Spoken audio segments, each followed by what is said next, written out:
El vaig conèixer en moltes reunions, també a les xarxes socials, a l'Ajuntament, al procés comunitari, vaig anar a la reunió i ho van presentar, i al grup de WhatsApp que tenim d'aquí a Zavara també ho van passar.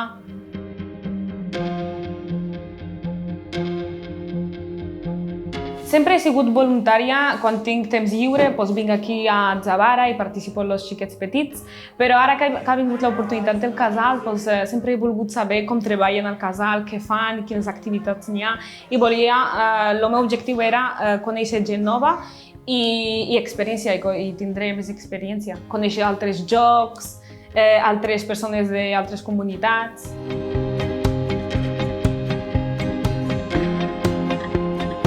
Van dir al procés comunitari, quan van presentar el projecte, van dir que l'objectiu era juntar persones d'altres comunitats, d'altres religions, i que hi hagi un vincle i sobretot comunicació entre ells, i així també se pot trencar prejudicis i estereotips que molta gent té d'altres comunitats, i així crear una relació de comunicació i bona relació entre el territori. Jo quan vaig veure que se decantava en este cantó, jo he volgut, perquè sempre participo en aquests projectes de conèixer altres comunitats, trencar estereotips, i quan vaig anar a la presentació vaig dir que participaré, espero tindré temps, i que bé que en tota aquesta situació s'ha pogut fer gràcies a les condicions i a les mesures que s'han fet.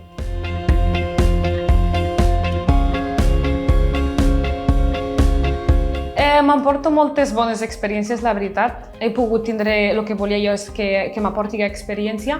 Després érem un grup molt fort entre els voluntaris i els monitors, ja que formàvem un grup i després jo també m'he sentit com a monitora, ja que els monitors ens feien sentir que som d'aquí, som tots de casa, i això sí, sempre he volgut també donar opinions meues sobre activitats i els he pogut fer. Els monitors ja els coneixia una mica de vista, però els altres voluntaris com Haitzam, Mohamed, Alba, molt simpàtics i venien també amb ganes com jo. I cada un ens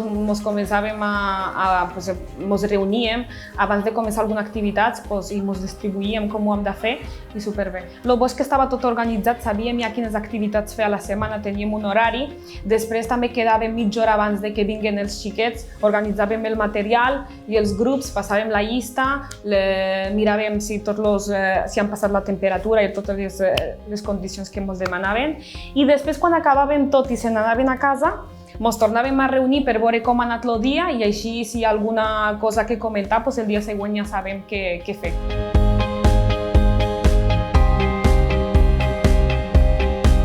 Trobar-nos i donar a cada un la seva opinió, jugar entre tots, passar un temps bo entre nosaltres.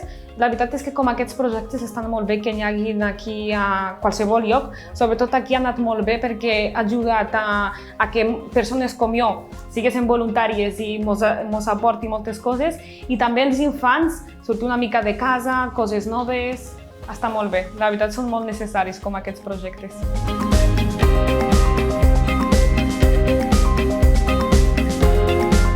El que més, com he dit ja, no sé, al ser un grup així que ens enteníem entre nosaltres, els xiquets se divertien, que és això el més important, i estan a gust, que és el més important, que estiguen a gust i tinguen ganes de vindre. Ja quan venen els pares, els veus ahí corrents, amb la mascareta ahí, que molt bé. I almenys, el simple fet de pensar que ens separarem després i ja s'acaba tot, però el bo és que també ja ens coneixem, i tornarem a juntar-nos tots i tornarem a fer més projectes d'estos, espero que sí.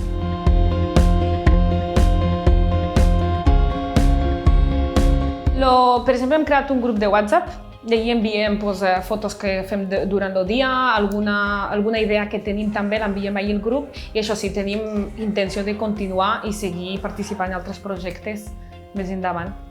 Són necessaris, la veritat, són necessaris, ja que per a una comunitat que avance és que tots ens comuniquéssim i estéssim tots junts entre nosaltres, que cadascú doni una mica de l'altre. Per exemple, fa 2 dies vam fer una activitat sobre els colors i cada un tenia un color. I per acabar de pintar aquell dibuix necessitava el color de l'altre company. I després els colors representaven actituds, cultures, vivències, i després quan tu volies pintar i no tenies el roig, demanaves a l'altre company, i és això. El que necessitem entre nosaltres és unió i anar endavant.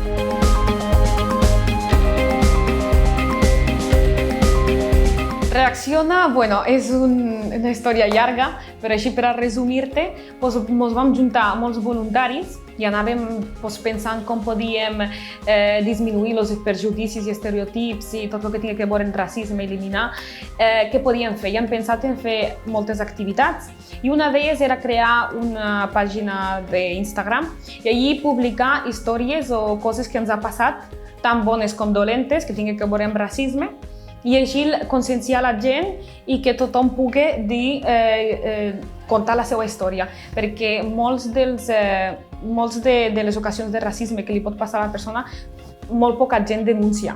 I després, en aquesta pàgina d'Instagram, pot ajudar a la persona que digui la seva opinió i contar què li ha passat. I així esperem conscienciar molta gent i crear això, un vincle entre la comunitat i el dels estereotips, eliminar estereotips.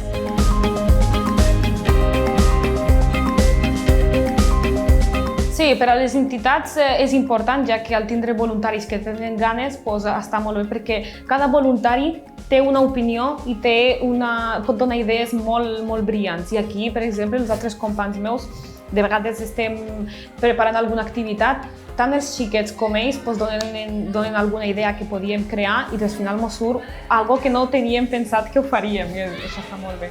I els voluntaris, jo crec que està bé ser voluntari, ja que t'aporta moltes coses, experiència, conèixer gent nova i t'obri oportunitats també.